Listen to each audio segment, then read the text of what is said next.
Hello అండి. First of all ఇక్కడ వచ్చిన అందరికీ థ్యాంక్ యూ సో మచ్. అంటే అందరూ ఇక్కడ ఉన్న అందరూ హీరో హీరోయిన్ గురించి లాస్ట్లో మాట్లాడుతూ ఉంటే చాలా గొప్పగా మాట్లాడతారు అనుకున్నాను. ఆ బొక్కలే అన్నట్టు వదిలేస్తున్నారు, నాకు అర్థం కాలేదు. సో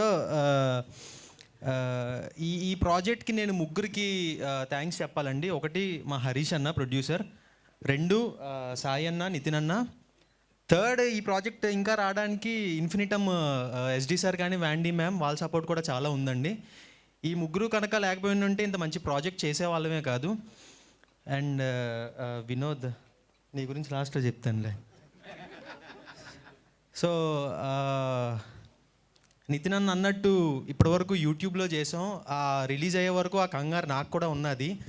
అంటే ఓకే వస్తారా, యూట్యూబ్లో సపోర్ట్ చేసినట్టే జనాలు చూస్తారా అన్న టెన్షన్ చాలా ఉన్నది.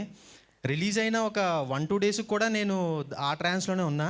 సాయన్న ఫోన్ చేసి ఏంటి రెస్పాన్స్ అని అంటే నేను అసలు ఏమీ మాట్లాడేవాడిని కాదు. అది కాదన్న నాకేం అర్థం కావట్లేదు బేసిక్గా అంటే, లేదు చాలా బాగా వెళ్తుందని చెప్పి ఈ మొన్న 75 మిలియన్ స్ట్రీమింగ్ మినిట్స్ చూసిన తర్వాత అమ్మయ్య ఓకే ప్రశాంతంగా, అక్కడ ఎలా అయితే ఎంకరేజ్ చేశారో ఇక్కడ కూడా మమ్మల్ని అలానే ఎంకరేజ్ చేశారని చెప్పి కొంచెం హ్యాపీగా ఫీల్ అయ్యా. దానికి చాలా రీజన్స్ ఉన్నాయండి. డైరెక్టర్ వినోద్ కావచ్చు, మరి రెహాన్ వర్క్ నాకు ఎప్పుడు బాగుందని అర్థమైందంటే, చాలామంది సిరీస్ చూసిన తర్వాత సోనియా కన్నా నువ్వే బాగున్నావు అని అంటే నాకు అప్పుడు అర్థమైంది మనోడి పనితనం. సో రెహాన్ అనే కాదండి, ఇందులో వర్క్ చేసిన ప్రతి ఒక్కళ్ళు, ప్రొడక్షన్ శివమచ్చ అన్న కావచ్చు, చాలామంది ఉన్నారు, ఇంకా మ్యూజిక్ డైరెక్టర్ సింజిత్, అందరూ అంటే ప్రతి క్రాఫ్ట్ వాళ్ళు 100% ఎఫర్ట్స్ పెట్టి ఈ ప్రాజెక్ట్కి చేశారండి. చాలా హ్యాపీగా అనిపిస్తుంది రిజల్ట్ చూస్తుంటే. సో దీని తర్వాత కూడా ఇంకా బెస్ట్ కాంటెంట్స్ తోటే మేము ముందుకు వస్తాం. శశిమదనానికి ఎలా అయితే సపోర్ట్ చేశారో అలానే మేము చేసే ప్రతి ప్రాజెక్ట్కి సపోర్ట్ ఇస్తారని మనస్ఫూర్తిగా కోరుకుంటున్నా. And thank you so much ETV win. ఇప్పుడు వినోద్ గురించి చెప్పాలంటే, మాది కత్తికి బొచ్చుకి ఉన్న సంబంధం. 2019లోనే మేము ఫస్ట్ వర్క్ చేయడం స్టార్ట్ చేసాం. అప్పటి నుంచే మాకు పరిచయం. సో అంటే ఒక డైరెక్టర్లా కాకుండా ఎప్పుడూ ఒక ఫ్రెండ్లానే ఉండేవాడు అప్పటి నుంచి కూడా.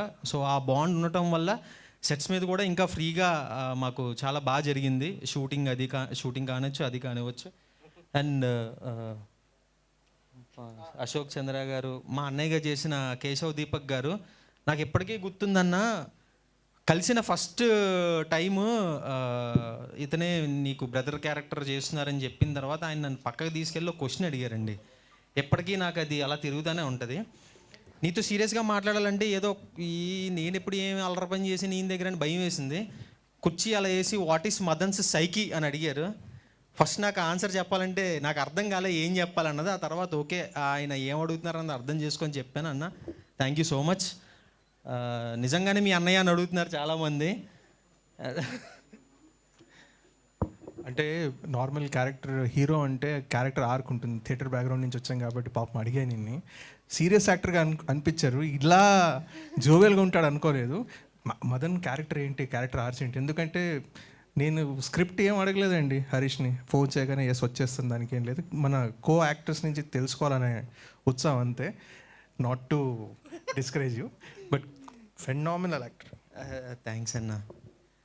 సో ఇంకా విక్కీ కానివ్వచ్చు, కిరీటి అన్న కావచ్చు, మన హరిబ్రో కానివ్వచ్చు, అందరూ వాళ్ళు 100% ఎఫర్ట్స్ పెట్టారు. మా ఫాదర్ కూడా, అంటే మా ఫాదర్ కాదండి, సోనియా ఫాదర్. అండ్ లేదండి, అటు ఇటు బాగానే దాక్కున్నాను నేను, మీరేం పట్టుకోలేపారు. వచ్చేస్తే ఈటీవీ వాళ్ళని అడగండి, 2.5 లక్షలు, మాకు సంబంధం లేదు. ఇంకా ఆ 20 ప్రాజెక్ట్స్ ఏదైతే ఉన్నారో అందులో నేను కూడా ఉండాలని మనస్ఫూర్తిగా మళ్ళీ కోరుకుంటున్నాను.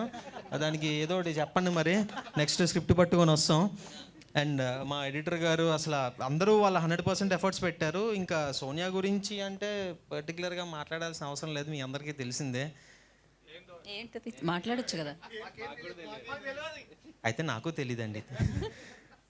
సో యా, తను ఉంది కాబట్టే ఏదో రియల్ లైఫ్ కపుల్ అని కాదు, ఆ కెమిస్ట్రీ బాగా వర్కౌట్ అయింది. అంటే సోనియా చేసింది కాబట్టి ఇంకొంచెం ఫ్రీగా నేను నా ఎఫర్ట్స్ పెట్టగలిగాను. So thank you very much. ఇలానే మిగిలిన ప్రాజెక్ట్స్కి కూడా నాకు సపోర్ట్ ఇవ్వాలని మనస్ఫూర్తిగా కోరుకుంటున్నా. అండ్ ఫైనల్గా మా పేరెంట్స్కి నేను థ్యాంక్ యూ చెప్పాలండి. వాళ్ళ సపోర్ట్ లేకపోతే నేను ఈరోజు ఇక్కడ ఉండేవాడిని కాదు. అటు ఫైనాన్షియల్గా కావచ్చు, అటు మెంటల్గా కావచ్చు, ప్రతిసారి నన్ను బ్యాక్ చేసుకుంటూ వచ్చారు. వాళ్ళ రోల్ ఇప్పుడు సోనియా తీసుకుంది. So yeah, thank you so much. Thank you.